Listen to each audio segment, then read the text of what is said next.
Now let's check out cabin 6554. Now this one is a Deluxe Oceanview with veranda, located on deck 6. This one will fit 4 guests. This one is in a nighttime configuration, so you can see how the beds fold down to account for the 3rd and 4th guests.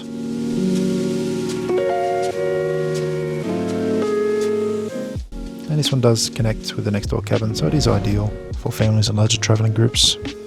Now these cabins do have US outlets on them, and Disney do provide 1 converter per cabin to enable you to charge and use your electric devices. So you hear the split bathroom again. Now we're just going to head on through to the next door cabin. So this one's set up in the daytime configuration. You can see when you have a connecting cabin just how much space you have.